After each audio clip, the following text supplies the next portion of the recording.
Sussex has a literary heart. William Blake is said to have written Jerusalem looking out over the Sussex Downs. A. Milne created his Pooh stories around Ashdown Forest. The Bloomsbury set, Virginia Woolf, were captivated and inspired by its natural beauty.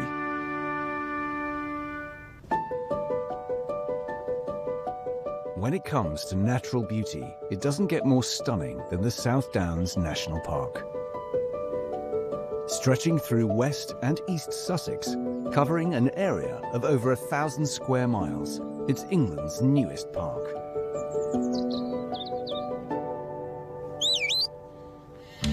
Look!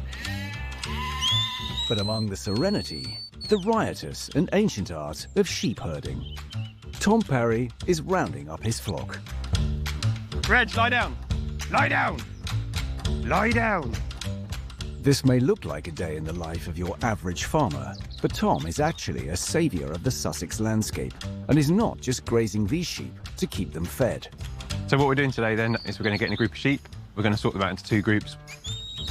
Blue dots are going to go up to ditchling and then the orange dots are staying here for a few more weeks. These sheep are being used to keep the chalky South Downs from being overgrown and therefore enable all sorts of flowers and plants to grow freely. Lie down. Lie down! Stay. It's a land management technique that's been used for over 10,000 years. The sheep are basically lawnmowers. So they go on now and then just take the grass back to that really short downland turf, which is what we need to then hopefully encourage extra flowers for the spring next year, which will then encourage the invertebrates and then the birds and everything we want, really. Without grazing, the Downs would become a forest. Jamie Parsons is the head of nature reserves at Sussex Wildlife Trust. The biggest issue we have with chalk grassland is succession. So all these areas want to turn back into woodland, and that's why we use grazing animals to push back that successional stage. We want the animals to keep it open, keep it grassland, and stop it becoming wood. If the South Downs became forest, a huge variety of flowers and plants would be lost forever. All these woody species are starting to come in. So you've got the hawthorns, the blackthorns, species like spindle, dogwood, and bramble are all the primary species that come in to start the process of becoming woodland.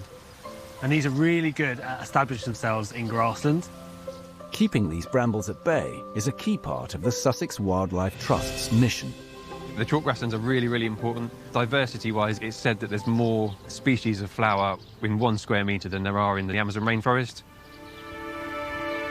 Another saviour of the South Downs, who's in charge of monitoring that incredible range of plants and flowers the team protects and cultivates, is lead ecologist Alex.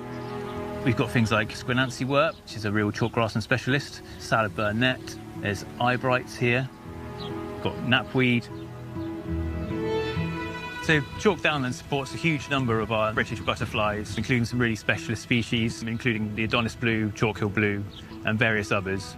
It also includes the food plants of those butterflies. They don't tolerate competition very well, and some of the taller species can quickly come in and outcompete them, which is why it's important that we graze this habitat.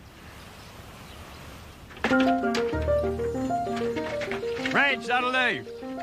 Lie down. Truck loaded, Tom's woolly mowers are driven the short distance up to Ditchling Beacon. With the sheep safely installed with a fresh field of pasture to trim down, Alex and his dogs can celebrate a job well done. But what about the thorny problem of bushes and briars? The thing is with cattle and sheep, they're quite picky. They don't really like eating these weed species. They're covered in thorns. They're not as nice on the palate. They tend to avoid it. With the sheep turning their nose up at the thorns, Jamie and the team have come up with an alternative. Goats. Guernsey and Bagot goats, to be precise. And they are brilliant because they love eating the types of plants that sheep and cattle don't. They'll tackle the bramble, they'll tackle the hawthorn. Doesn't seem to bother them. They're eating the whole stem. Having goats out here 24/7, eating this stuff that usually would be cleared by hand, it's great. Thank you for your hard work. so we don't have to do it. These saviours of Sussex with their sheep and goats mean that we can enjoy a beautiful array of plants and flowers and all the creatures that thrive on them for generations to come.